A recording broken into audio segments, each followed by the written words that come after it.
Good morning everyone, it's Lynda here in the Narrogin church. Hello to all the messy church families in the Narrogin area. It's so lovely to have this opportunity to say hello to you all. Did you know that it is still Easter? Which is really exciting. Easter goes on for ages. It goes on for about 50 days after Easter Sunday. And so we're still celebrating Easter in the church. And I've got an amazing story for you today. Pat is here to help me tell you the story of, it's called the Emmaus Walk, the Emmaus Journey. And two disciples, they're very fearful. It's the day of the resurrection day. It's Easter Sunday for them, but it's toward the end of the day. And they've been told by the women who were at the tomb that the tomb was empty and Jesus is alive, but these disciples, they're still sad. They haven't seen Jesus for themselves. And so they've decided they're a bit scared. They're still in Jerusalem, where Jesus died and was buried. And so they decide they need to go home to their village called Emmaus. It's about similar to walking from Narrogin to Pingelly, so about a 2-hour walk. And so they set off.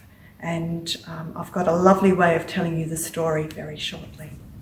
So here we are with the disciples. Cleopas and the other disciple here might be Luke, who wrote this story, but we don't really know. And here they are on their way from Jerusalem to their village, which is off here somewhere. So about a 2-hour walk they're headed for. And as they walk along, they're really, really sad. And they're discussing between themselves all the things that had happened. Just going over it all and trying to make sense of their sadness and the things that they'd been told that had happened that day. And while they're talking and questioning things, Jesus came up and walked along with them. It's Jesus. Goodness, that must have been a surprise to them. But they weren't able to recognise who Jesus was. It says in the Bible that they were stopped from recognising him. And Jesus says, "What is this you're talking about so intently as you walk along? What's wrong?" Well, they just stood there, long-faced, like they'd lost their best friend, which they had. And then one of them, Cleopas, said, "Are you the only one in Jerusalem who hasn't heard what's happened during these last few days?" And Jesus said, "Why? What's happened?" Well, they said, "The things that happened to Jesus, the Nazarene. He was a man of God, a prophet, dynamic in work and word. He did amazing things, healing people, telling people all about how much God loves them, including everybody in God's love. He was blessed by both God and all the people. And then our high priests and leaders betrayed him. They got him sentenced to death, and they crucified him on a cross. And we had our hopes up that he was the one who was about to deliver Israel. And it's now the 3rd day since he died. But then some of our women have completely confused us. Early this morning, they were at the tomb and they couldn't find his body. They came back with the story that they had seen a vision of angels who said he was alive. Some of our friends went off to the tomb to check and found it empty, just as the women said, but they didn't see Jesus. And then Jesus said to them, now this is quite surprising, Jesus says, "Gosh, you're thick-headed, very slow-hearted. Why can't you simply believe all that the prophets said? Don't you see that these things had to happen, that the Messiah had to suffer, and only then enter into his glory?" And then Jesus started at the very beginning with the books of Moses and went on through all the prophets, pointing out everything in the scriptures that referred to him. And in the meantime, while they're talking, they're travelling along the road. Oops, don't want to lose the trees. Travelling along, listening to Jesus, although they don't realise yet that it's Jesus talking to them. There they are, travelling along. They came to the edge of the village where they were headed. Jesus looked as if he was going to keep walking. But they said, "No, stay and have supper with us. It's nearly evening. The day is done." And so Jesus went into their home. So here we are at the disciples' house and they're just arriving home. Here they are. We've got, I think that might be Cleopas's companion, whoever he is. And here's Cleopas. And they invite Jesus to come inside and have supper with them. So there they all are at the table.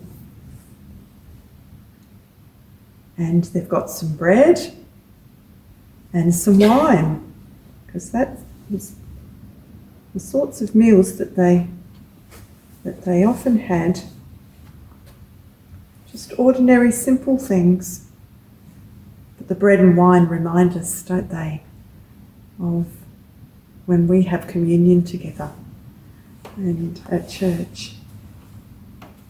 Anyway, there they are, all together.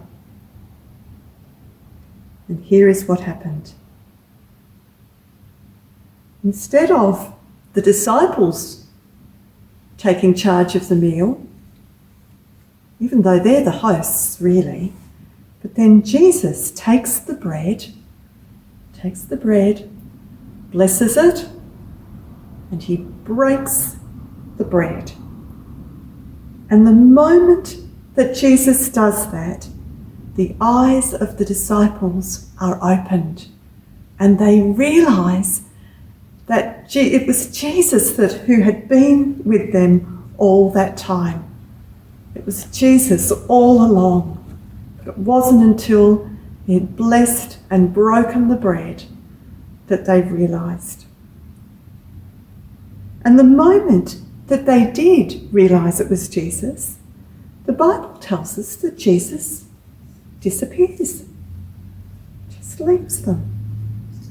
And they are left there amazed. And they say to each other,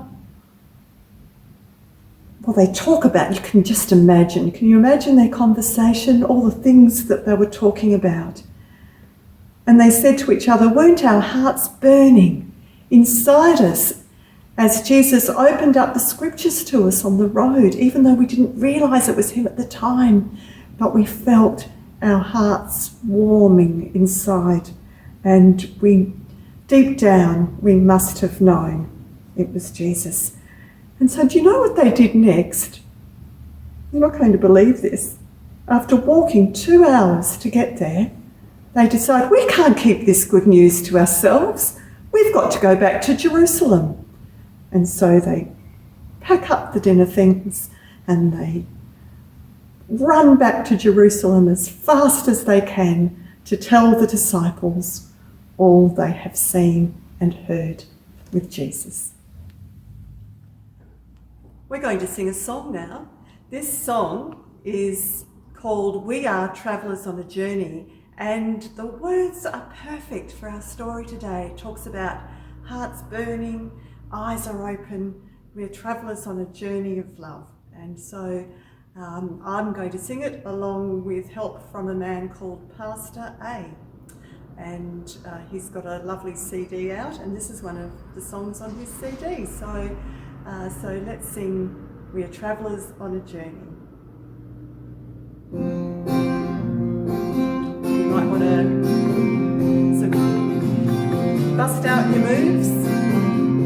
We are travellers on a journey to Pingelly.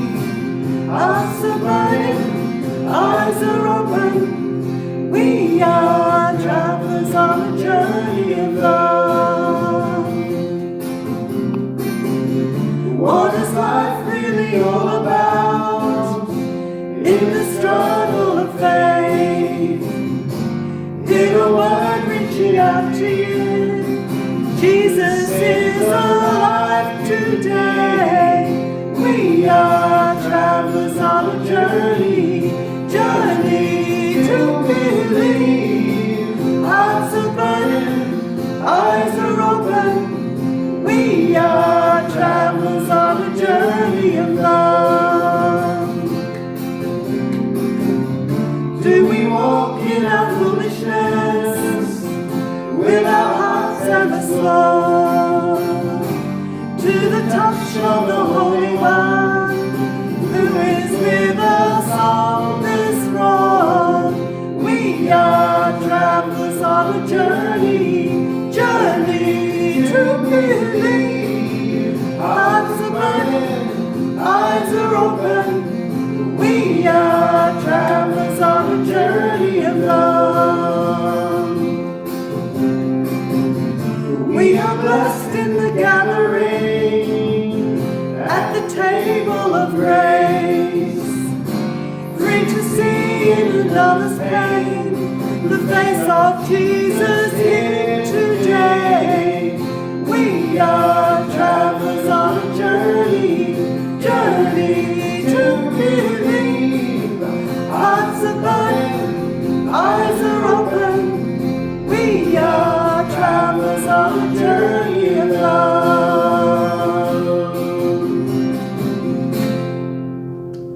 Well, thank you everyone for joining me here today.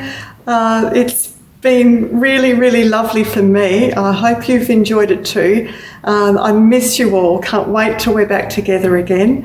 And in the meantime, stay well. Do what you can to help Mum and Dad at home, and your brothers and sisters if you have them, and we'll see you soon. Lots of love. Bye.